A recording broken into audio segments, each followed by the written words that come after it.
Weather University, sponsored by Gaston Roofing. The earth is shaking in parts of the upstate of South Carolina.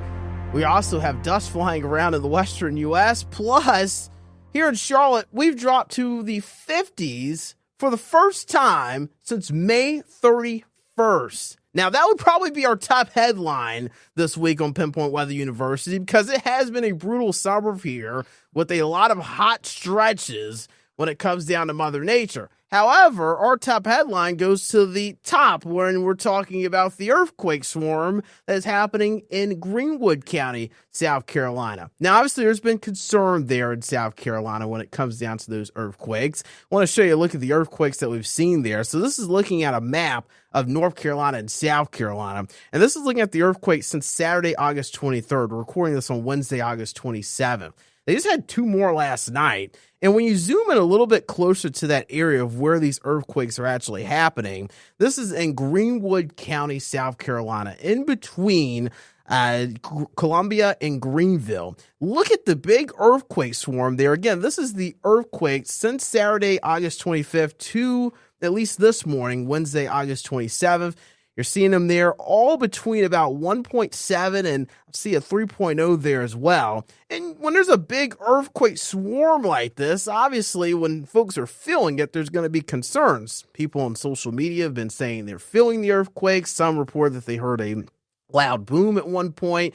And even emergency officials in South Carolina are like, well, just have earthquake preparedness ready. But when you see a big swarm like this, you get a little concerned about maybe a big one or more destructive one that could be on the way. Now, here to maybe lower our concerns about that a little bit is Thomas Pratt with the United States Geological Survey. He's a research geophysicist there. Thomas, thank you so much for coming on the show with us today. I want to jump right into it.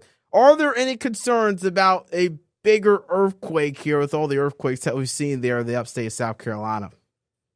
Well, it's unlikely, but we cannot eliminate that possibility. I mean, we get small earthquakes like this pretty routinely in the eastern U.S. There's been many thousands of them over the years. And very, very rarely do they lead to bigger earthquakes. So we can't say it won't lead to a bigger earthquake, but we also think it's very unlikely. And when it comes down to the swarm of earthquakes, how many have we actually seen here over the last week? Because I know we've seen a good amount over the weekend, but over the last 7 days, we've seen quite a bit there. Well, in that one small cluster, there seems to be about 13 of them in the last week or so. And there's probably smaller ones that were too small to be detected as well. So there's at least 13 of them. Now, is this common? Or are there earthquakes that, I mean, I feel like we see this in South Carolina often when it comes down to these smaller earthquakes. We just don't see them in these big swarms like this. Is there some sort of fault or big reason why we are seeing this big swarm there? Well, that's a mystery. We don't know why there are swarms like this. There are bigger swarms. There's one in near Elgin, South Carolina, that's been going on for 3 or 4 years, and they've had hundreds of earthquakes. We don't know where this swarm is going. We don't know whether it's going to continue. It might fade out. There is a remote possibility, very remote, that it could lead to a bigger earthquake.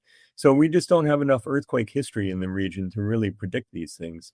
You know, and the only way you can see these patterns is by watching them over and over and over again. And we just haven't seen enough earthquakes in South Carolina to really see, to have statistics on where these, what these swarms lead to. And why would it be unlikely that there wouldn't be a bigger earthquake in that area? Is there just not enough stress in the earth in that spot? Earthquakes occur and they're unpredictable. We cannot predict earthquakes at this point. But, you know, stresses are built up throughout the Earth's crust, and there's stresses built up here as well. So there's no fundamental reason we couldn't have a larger earthquake here. Again, we see thousands of these earthquakes like this through the years in the eastern U.S. Very, very few of them. Only a couple cases have they been foreshocks to a larger earthquake. So it's unlikely, but we cannot say there won't be a larger earthquake there. And there's no reason there couldn't be a larger earthquake there. And then are there a lot of, I mean, we see a lot of different faults in the western U.S. Are there a lot of faults in the eastern U.S. as well, or are there fewer there? Here. Oh, it's pretty similar. There's thousands of faults in the eastern U.S. and there's hundreds of faults in South Carolina itself. Most of them haven't moved for hundreds of millions of years, so we consider them inactive. But occasionally they do get reactivated. Occasionally new ones develop. But yeah, there's many faults. The question is which ones are active, and we don't have a good handle on that because we just don't have enough earthquakes to really map all the real active ones. When it comes down to the magnitude of earthquakes there, I mean, we've seen between about 1.7 and 3.0 from just this weekend. What kind of intensity of magnitude do you need to see in order to feel the shaking there in Greenwood County? Is it hard to tell that? Because I know some of the earthquakes, like last night, we've had a couple, but nobody's really reported feeling the shaking.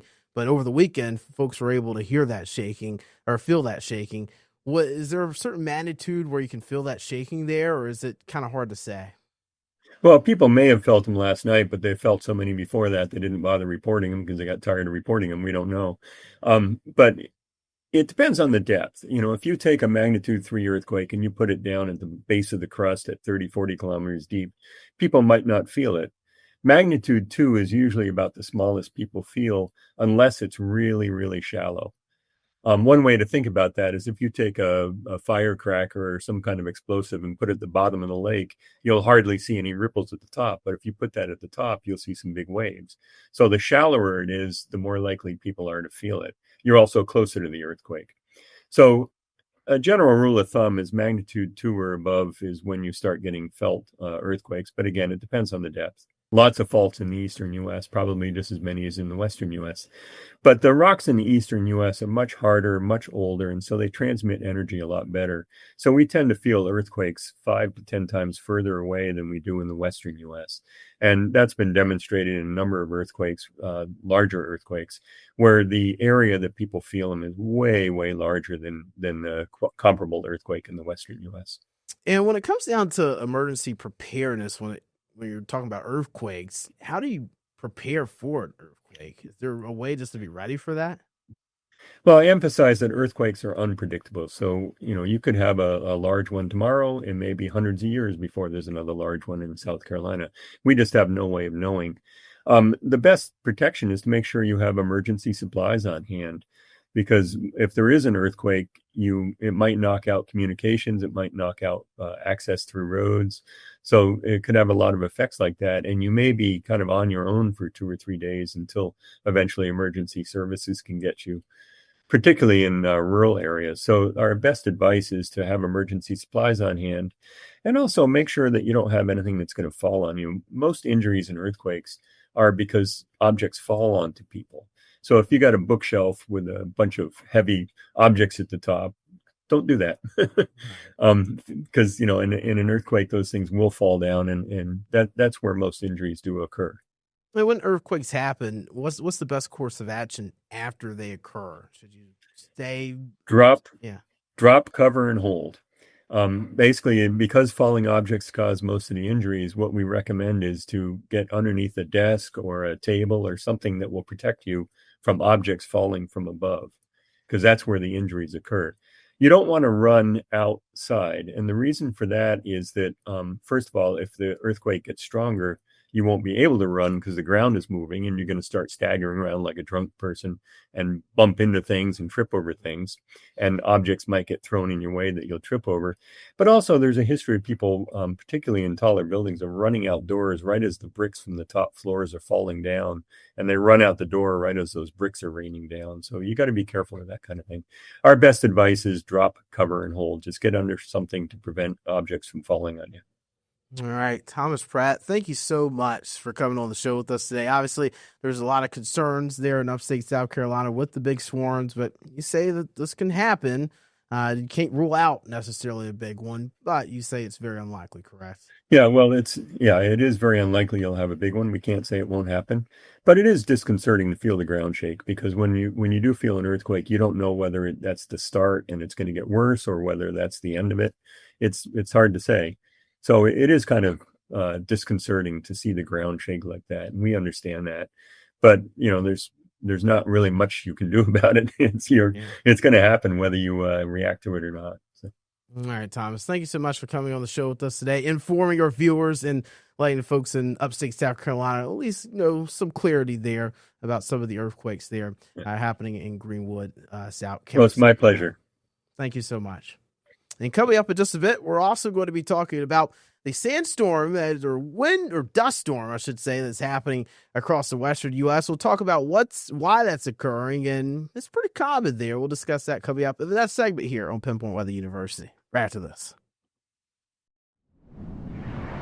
Welcome back into Pinpoint Weather University. I am meteorologist Brandon Lawson here on Queen City News Plus. Obviously, a pretty active episode here of Pinpoint Weather University. We just got finished talking about the earthquakes happening in the upstate of South Carolina, the big swarm there. Obviously, there was a lot of concern about a bigger earthquake happening, but Thomas Pratt with the United States Geological Survey, research physicist there, really clearing up some of the concerns there, saying it's very unlikely that a bigger earthquake could occur there, but that they can't completely rule it out. So we'll just keep our eyes down there in upstate South Carolina, but right now there's no major concerns of a bigger earthquake happening there. But still wanted to at least clear up some stuff there. I mean, we see a big swarm of earthquakes, and even Thomas had mentioned, he was like, people might have felt a shaking from the ones that happened Tuesday night and just didn't report it because they're just tired of reporting them. So obviously we'll just keep an eye on things down there and just see how that progresses here over the next couple of weeks or so. I do want to talk about the dust storm that happened across the western U.S. This was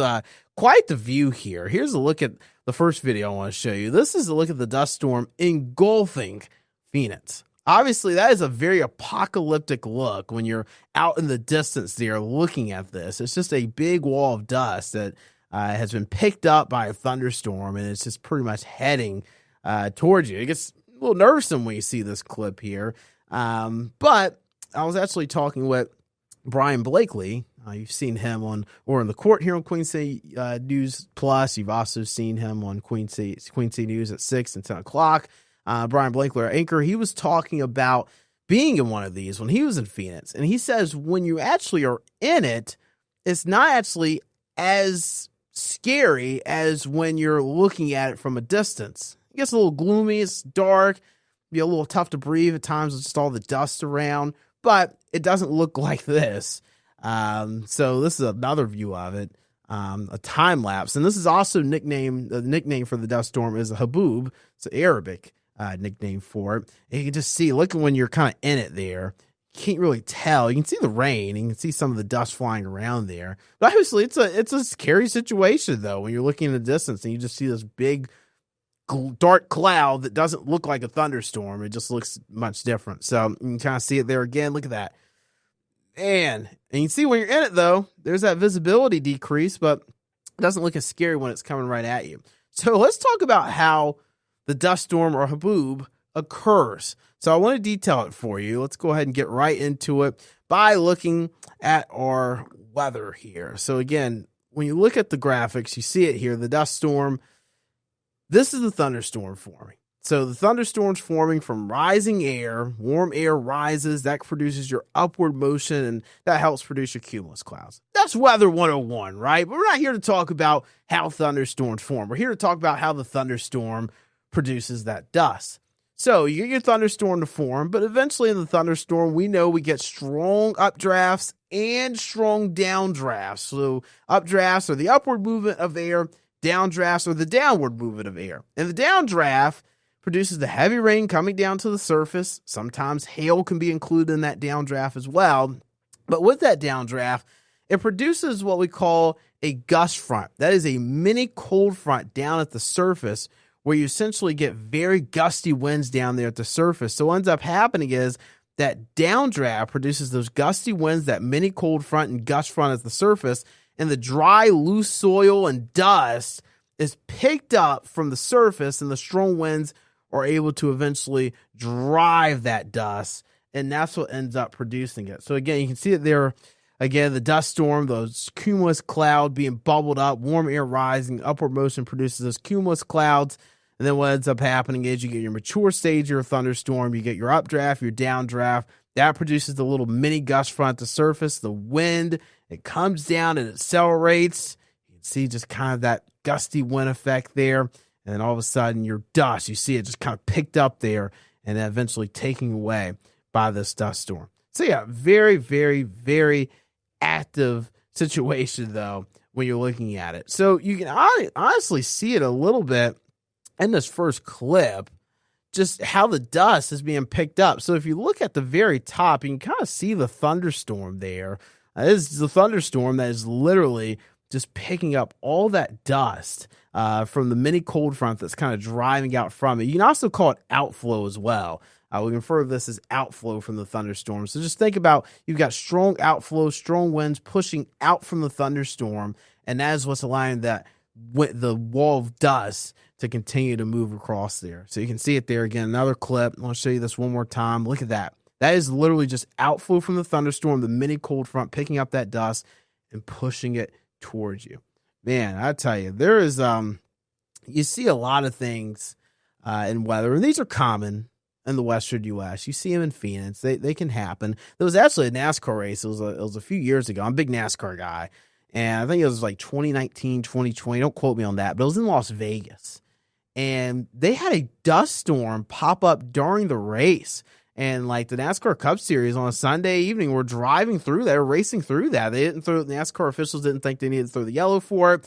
It didn't look too bad on air, but yeah, there was dust just flying around. Some of the NASCAR spotters who were up on the spotter stand actually talking about, if drivers are clear or not, guiding them through wrecks and different things like that. They were saying they couldn't see much because of how crazy the dust storm was. They're like, man, there's dust flying around everywhere. It's getting in your eyes. It was miserable for the spotters up there.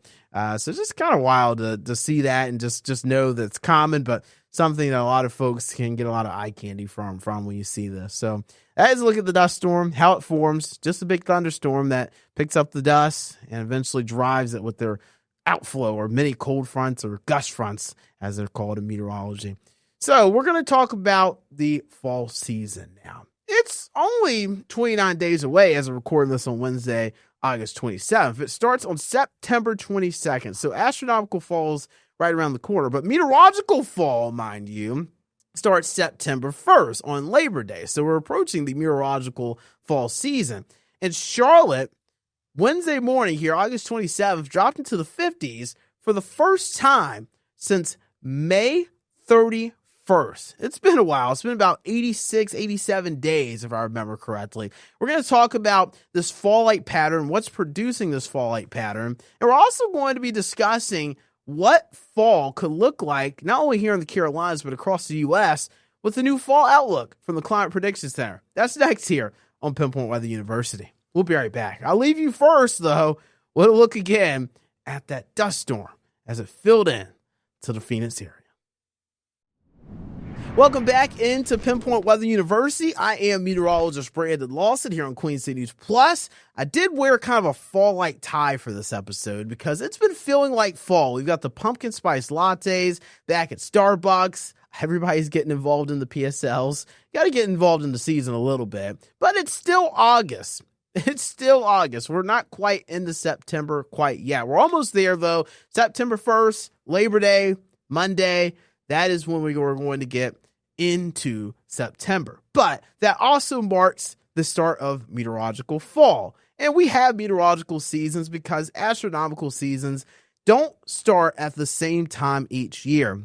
So in order for us to better keep climate data and climate stats and keep them more consistent, what we do is we start meteorological seasons at the same time. So we moved meteorological seasons into 3-month groupings.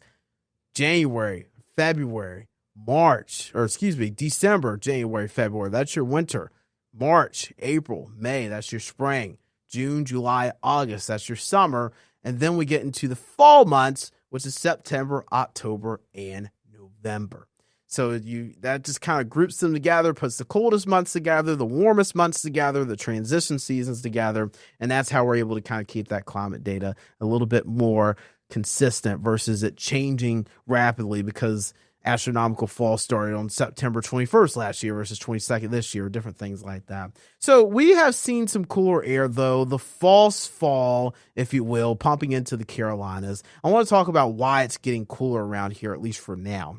So looking at this, I'm going to go ahead and take this one full screen for you so you can get an idea of what's going on. So we've got just these ripples in what we call the jet stream. So when you get little ripples in the jet stream, that is going to lead to changes in weather, whether it's temperature changes, rain, thunderstorms, severe weather, snow, whatever.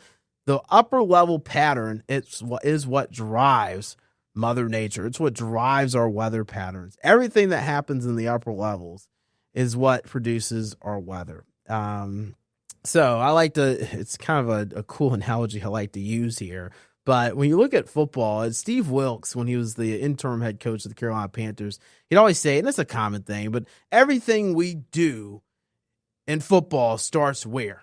Up front, starting at the line of scrimmage, offensive line, defensive line.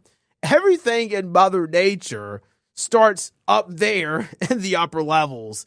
Whatever's happening in the upper levels with the jet stream is what's producing our weather down low. That is kind of how our weather patterns happen. So, yeah, a little cool football analogy for you. And, we're getting closer to football season, so I thought I'd bring that in for us. So, essentially, we've got this big dip in the jet stream over the Northeast and Mid-Atlantic. It's dragging down a lot of Canadian Arctic air. But here's the thing. This isn't just going to be here. This dip of the jet stream isn't going to be here for just one day. This false fall is going to be lingering for a little bit. Notice this cooler air is here for Wednesday. It's here through late week. And even as you go into the weekend, notice it starts to drag down a little bit more into parts of the Mid-Atlantic. Even down towards Georgia, we start seeing some of the cooler air dip down.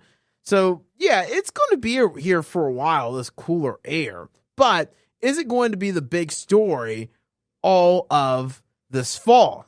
Well, according to the Climate Prediction Center, this is their latest projections here for the fall season. This includes the months September, October, and November. We're looking at very warm temperatures likely for the Four Corners region of the U.S., getting up towards Denver. Northeast, likely going to be a pretty warm fall there. We're looking at above average temperatures across the Southeast, the Mid-Atlantic, the Midwest. So something you're probably noticing with this map here with the temperature outlook is that we are likely going to see a pretty warm fall season across much of the entire United States. Now, I want to caution you, this doesn't mean it's going to be warm all fall long. It doesn't mean it's never going to get cold. It just means that the overall pattern from September, October, and November is likely going to be warmer than average. Doesn't necessarily mean we're not going to have a cold snap somewhere here and there. It's almost like if you are talking about somebody's record, right? Let's say we'll go back to football here. Let's say a team goes 16-0, 17-0 now with the extra added games. If they go 17-0 one year, they go 15-2 the next, 13-4 the next, and then they have one really bad year. Their average is still going to be pretty good over that last 4 years when it comes down to win percentage and winning. They're going to look pretty good on paper when you look at them through 4 years. However, in weather, we could have 3 weeks of 70, 60-degree temperatures or 5 to 10 degrees above average temperature days for about a month, and then go into another month, and then you're below average for a week. It can happen. So I just want to caution you, this map isn't to say that it's going to be warm all fall long. It just means that we're likely going to be seeing the overall pattern. When you look at the end of the meteorological fall season data, it's likely going to come back that we've had an above average fall. So we'll look at that. Now, fall also tends to be one of our drier months. It's why in the fall season, especially as you're getting up to like West Virginia, North Carolina, South Carolina, Virginia, it's why we tend to see a big forest fire season around this time, because we get a lot of drier conditions. So this is looking at the precipitation outlook. The Climate Prediction Center saying that there's likely going to be a drier than average pattern setting up over the four corners of the U.S. Down as you're getting towards Phoenix, Albuquerque, Denver, those spots are expecting a drier than average fall. But when you look at the weather pattern, it looks like it's going to be over Florida. As you're going to go over the southeast, and not just Florida, as you're getting into parts of Georgia, even the Carolinas, there's some resemblance of maybe some above average precipitation this fall. But when you look out towards Charlotte, you can kind of see us there. Kind of putting our arrow over Charlotte there. We're looking at just kind of an average year when it comes down to precipitation for the fall season. Now, much like the temperature map, this doesn't necessarily mean that we won't ever get rain. We'll probably see some rainy parts of the fall season, but we're more than likely going to stay at average and probably be drier. So that's just kind of getting you into that. So fall is here for now. We'll probably warm back up again, and we'll probably get to more of a wet, thunderstormy pattern. So just, be prepared for that. But at least enjoy this taste of fall while it's here with your pumpkin spice latte, with your friends, with your family. Have the hoodie on. Make sure the kids don't forget it at school, though, because they'll need it for the bus stop in the morning, not need it for the afternoon, and they might leave it at recess, different things like that. So anyway, that is going to do it for this edition of Pinpoint Weather University. I hope you learned at least something today. I know we talked about earthquakes, dust storms, the fall season. We'll have more coming out this fall and fall colors and different things like that. When you can see those are going to start peaking here soon in the Carolinas. We'll be discussing that here through the fall season here on Pinpoint Weather University. Take care of yourself and each other. I'm meteorologist Brandon Lawson here on Queen City News Plus. That's going to do it for Pinpoint Weather University. Holding it down here for you. Take care and have a good one.